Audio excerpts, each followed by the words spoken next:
Blog Talk Radio.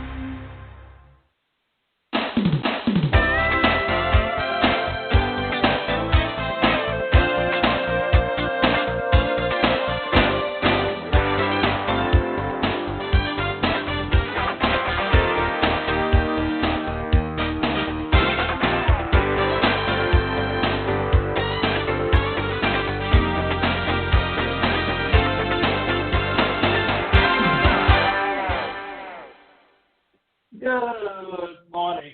I'm your host, Anita Shinsky, and you're listening to Live Without Limits. Today's show is titled The Difference Between Being Rich and Being Free and Why They Are Not the Same. Well, think about it. What's the difference between being rich and being free? Well, being free means that you can do what you want to do, but also it means that you put in your due diligence from the beginning and you have gotten to the point where you have made it work for you. So, there are people who have money and people who are rich, said Coco Chanel. I recently did a call where everyone participating had a traditional 9-to-5 job. I've never had that before in a teaching situation. I'm normally involved with a lot of entrepreneurs, but on this call, I hardly knew how to talk to them. After a little resistance to what I was saying, they finally started to open up about their collective biggest concern. They were all worried about the financial future and God. They should be. They wanted to know the fastest way to being free. I said to them, listen, the biggest mistake most people make is equating rich with being free. That is, everybody I've ever talked to wants to be financially free. I've never talked to anyone that doesn't want that. But what you must understand is that you don't need to be rich in order to be free. If you set your sights on being rich, it is not necessarily true that you'll become financially free. They're not the same thing. And here's where it really hits home. Here's the thing. 99% of people don't understand.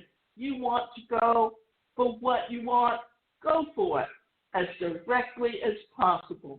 Don't beat around the bush.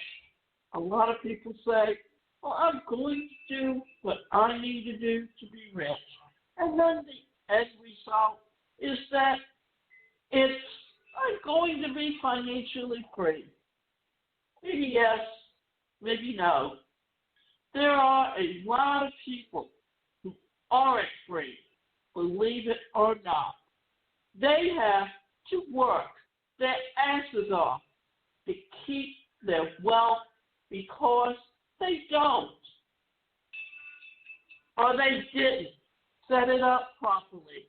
That is, they didn't systematize their business to run without them needing to be there. Here's the thing. Systems is how every business works today.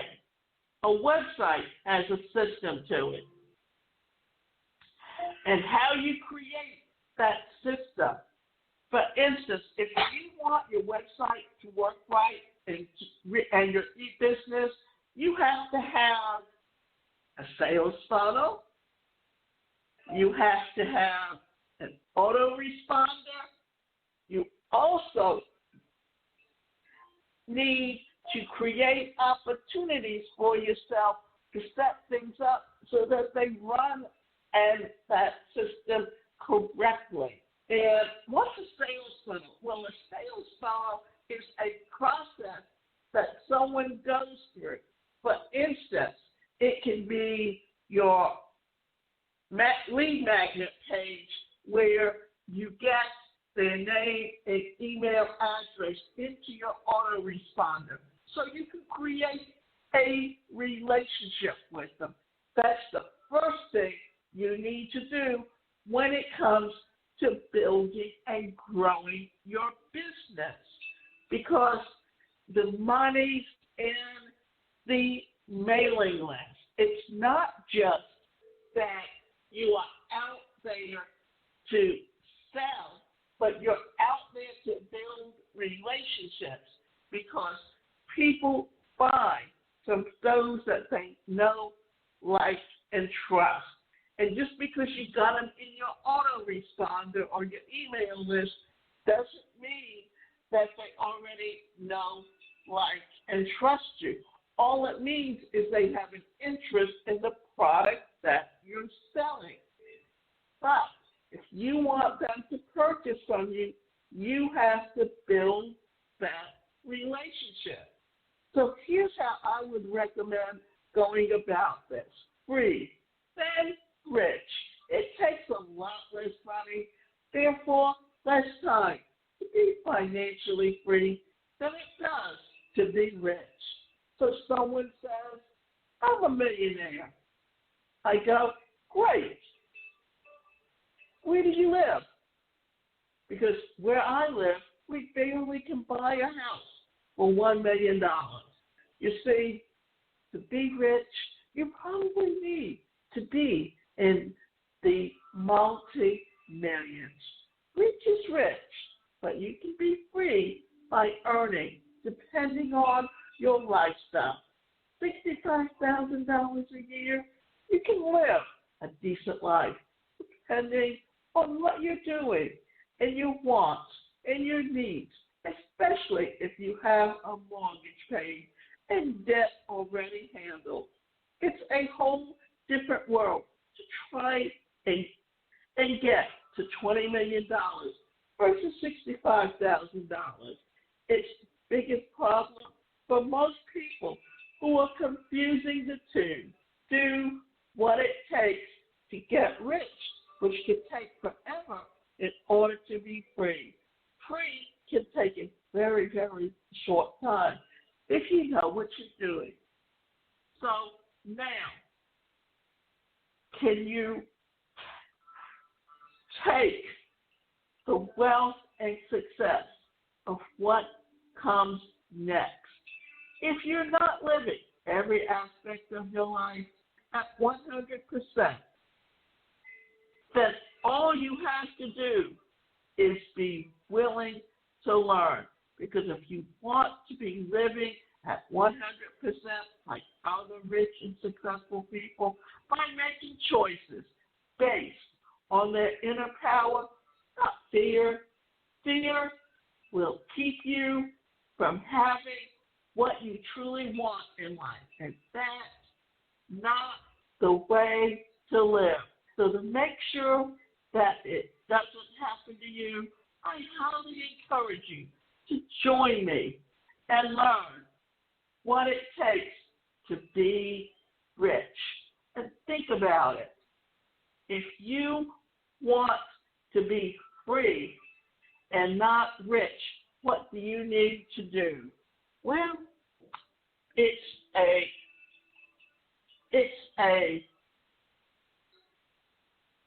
game that you have to learn. And the best way you do that is to play it. So what we do is this. Think about it. Throughout my life, I watched people chase that elusive dream of having enough money to do whatever they want. So being rich is overrated. We conflict the concepts of wealth and happiness. No matter how many times we're told that money can't buy happiness, we don't buy it. We try to numb the reality of an existence by overexpending. buying things that we don't need to soothe our weary souls. When we do this, we're only burdening ourselves more. The stuff of life wears us down. I admit, I've done it too. Early in my career, I worked hard to build wealth so that I could have stuff. What I found was that I was trading consumerism for security and happiness. I felt like I had to keep striving to achieve more and keep up a lifestyle that was becoming increasingly stressful. Now, I'm focusing on freedom instead of wealth, and I've created a series of trade-offs. The trade-offs from a prestigious job to a less prestigious job. The pressure of reporting directly to the CEO is not for me. I did it for years, and although the salary and other perks were nice, I gained other things that I didn't want, like weight, higher blood pressure, cranky attitude towards coworkers. Now I have a day job that takes me up only 40 hours a week instead of 60 plus hours each week. I have more time for my life. The things that really matter take precedence now. The best way to do this is to find something that you truly love to do. And what does that mean? That means if you're doing something that you really love to do, then you're putting in the work. But then you're also beginning to realize that having time for your family, to build those relationships, to do the things that truly help you begin to see yourself as the person that you truly want to be. From taking orders to calling the shots, having a less prestigious day has allowed me to grow my own small side business that focuses on nonprofits and is a passion of mine. I'm not trying to make it big. I'm trying to make it meaningful. I'm fun to have my own operation where I go to make all the decisions. There's no checking with anyone, no personnel that I am managing. It's just me and the work. Getting to call the shots is a luxury many of us don't have, and I appreciate it. So it's just understanding. So getting to call the shots is a luxury many of us don't have, and appreciate it every time I sense a need to take a stand, to shift the course. Just today, I turned down a potential client because I just didn't have a good feeling about the work in the organization.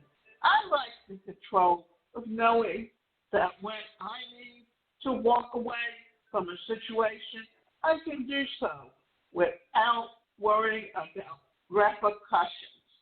This is what we're talking about when we're talking about having freedom and opening up to understanding exactly what it is that you want to be doing and do what you enjoy doing.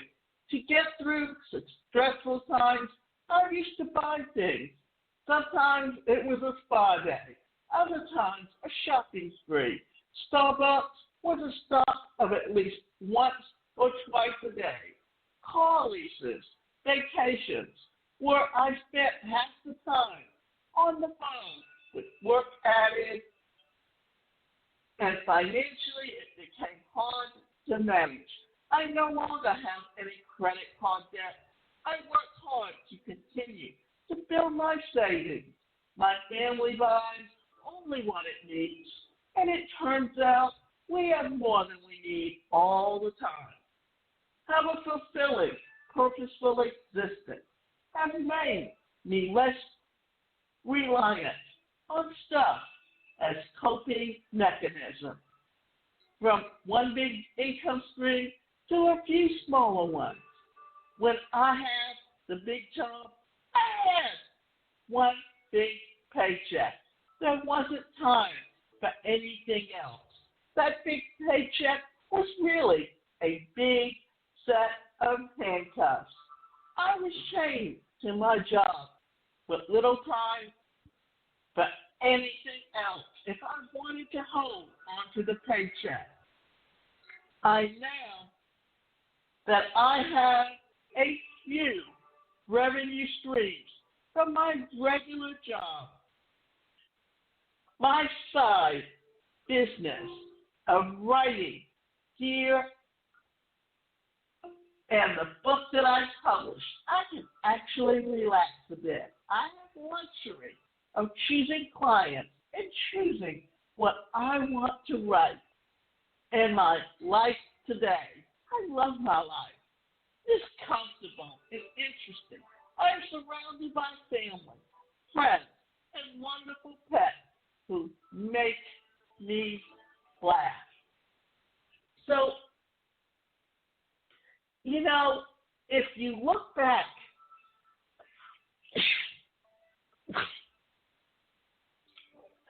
and how technology has helped change how we do business today, what you're finding is that by going online and doing all the little things that help you or that you really enjoy doing, like if you like writing, there are a lot of companies that are looking for writers to write articles for them, to write blogs. What used to be a secretary today is a virtual assistant. The job titles have changed. Where we work from has changed because we're now going back to working remotely. And for even large companies or small companies, what this means is that you choose the hours you want to work. You choose where you want to work. You choose how you want to work. And this allows you to have the freedom that you want and the difference between being rich. Often it's just understanding and adapting to who you are. And the best thing you can do is learn to listen. Listen to others. Listen to your inner voice. I think this is something that we often forget about because we're so used to other people telling us and putting these mindsets in us that you have to work for someone else. Back in the 20th century, around the mid-20th century, it was all about going to work for the corporation and working your way up into management. Then, towards the late 70s, and especially in the 80s, when corporations started to merge and they started cutting back. And then in the 90s is when all of those layoffs happened and people had to change how they looked at a job. And then with the 21st century, technology took over in how we do business today. So all of these things are beginning to change how we see our life, our professions, even what it means to truly be free. And a lot of that changed with the baby boomer generation. Remember, you can go to my website, and that website is the #1 personalcareercoach.com. And you can sign up for individual coaching or group coaching and learn the skills, build your online presence.